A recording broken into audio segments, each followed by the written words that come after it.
Hello and welcome to Bass Fishing 202. I'm your host, Lance Perticone. Both this lesson and the previous lesson were about fishing flooded brush. Now I know it can be intimidating when you first look at a large expanse of flooded brush. It certainly was for me. So my goal today is to give you some tips to help you break it down and to help increase your productivity. 3 days ago, Justin Snow and I went down to Lake of the Pines and we put together the best boat limit of the year at just under 23 pounds. My buddy Lane Peoples, Hey, of Baits and Blades, owner of Baits and Blades, Texarkana's premier tackle shop, will be joining me. And are you ready for an hour drive? Oh yes, let's do this hour drive. I think this lake is going to be really special. What's going on? I'll tell you what, I like this area. Do you? Yeah. Good.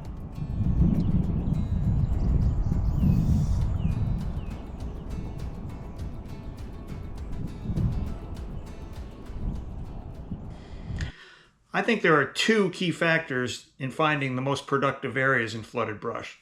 Number one, the underlying structure. Number two, the specific cover available. Now, of course, finding the proper underlying structure is going to be critical to your success, but the focus of this lesson will be identifying and maximizing the available cover.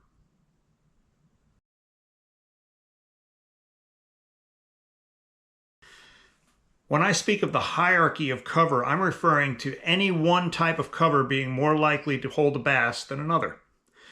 Now, don't get me wrong, any piece of cover can hold a bass at any given time. What I'm talking about is playing the percentages. All things being equal, what piece of cover is most likely to hold the fish? This is just one of those things that I love about bass fishing, figuring out this part of the puzzle.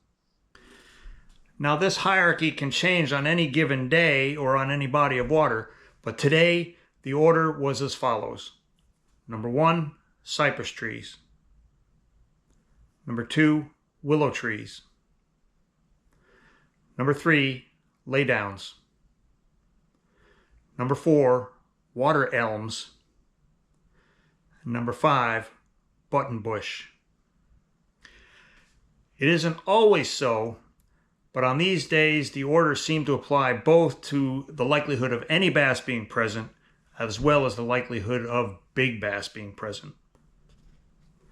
So in order, let's discuss these five types of cover. Number one, cypress trees. In the south, I find that cypress trees are almost always near the top of the hierarchy list. Their low-hanging branches provide deep shade and tons of insects that attract both panfish and bass. Many cypress trees have additional cover like a root donut around the trunk and knees that can extend out beyond the outer perimeter of the tree and provide lots of extra cover. Put a cypress tree on a prime piece of structure such as a point or the edge of a slough and you almost always have a bass magnet.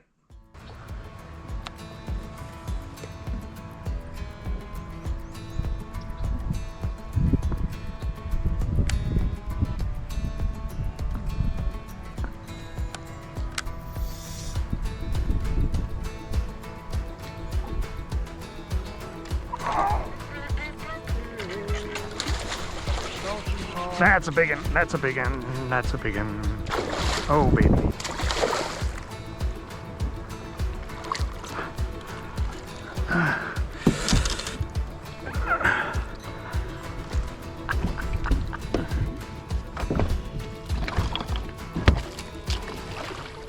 Oh.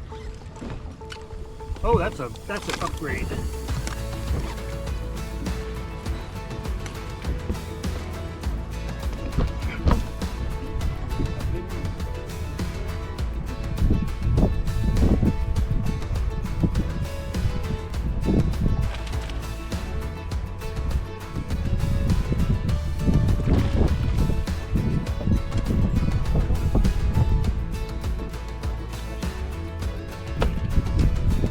Pretty fish, pretty fish. Number two, willow trees.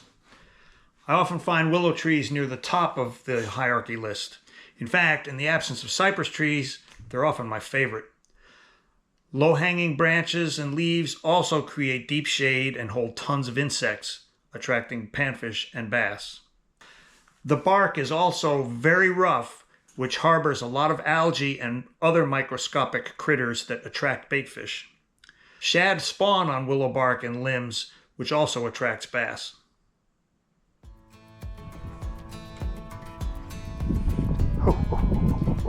Come on now.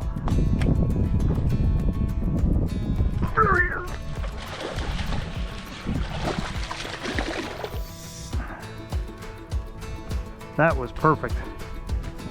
Right where we're supposed to be. And I don't even think this is going to call, if you can believe that.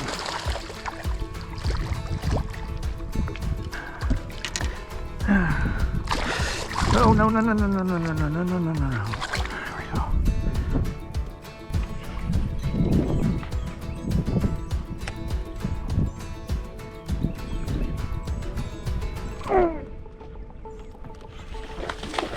Oh, baby.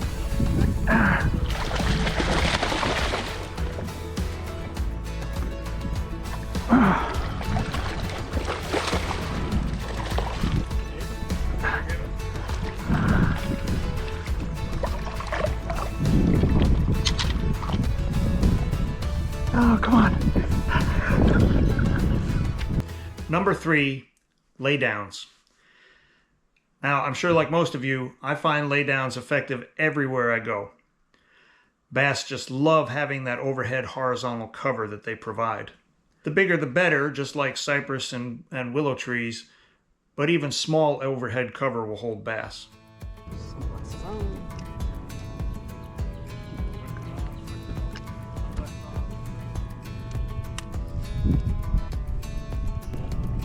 Oh, baby. Good one.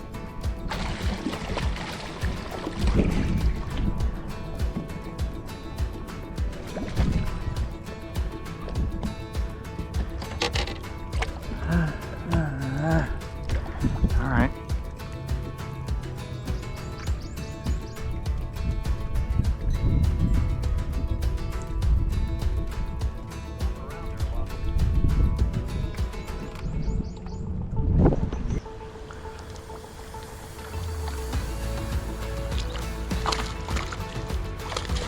With the stick too.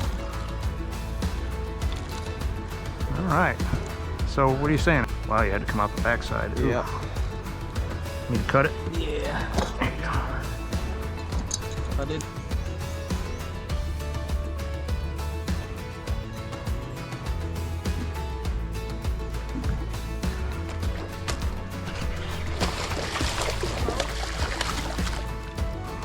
Oh, That'll help. little 202. Ah. Like bass fishing, 202.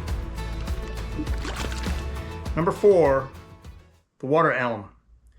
It actually took me quite a while to track down a positive ID on this shrub, but the two most important things, I believe, are it has a denser trunk structure than most of the vegetation around it, and the leaves come out before the more prevalent button bush. Side by side, I prefer the water elm over the button bush.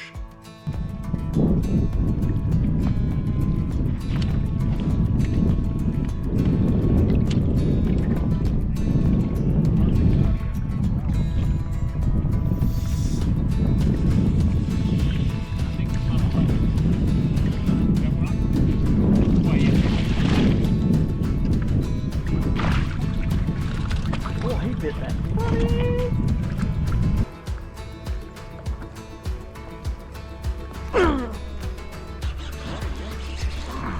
You went swimming with it.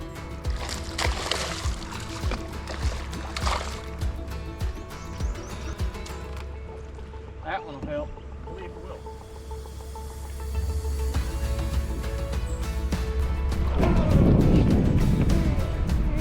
Get out of there!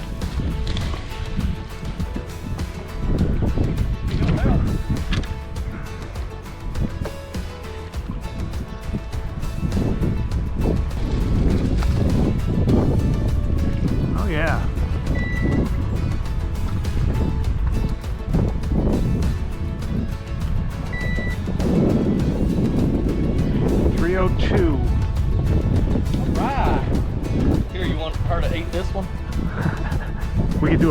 because that is an official double.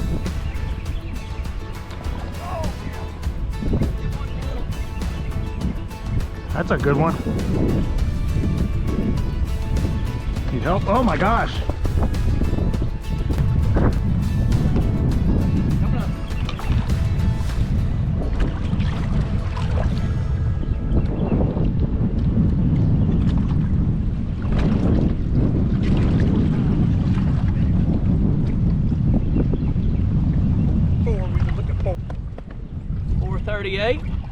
Good fish. Finally, number 5, buttonbush. I always referred to this as buckbrush, but it looks like buttonbush is the actual name. It has a white corona-like flower that blooms a little bit later in the year. Leaves also come out a little later than the water elm, which is part of why the water elm ranked higher at this time. Still, isolated leafless button bushes were far more likely to hold fish than those packed along the brush line. Get them out, all right. Oh no. And see, I'm running my mouth and you're catching the fish, so get that bad boy in the boat. Ow!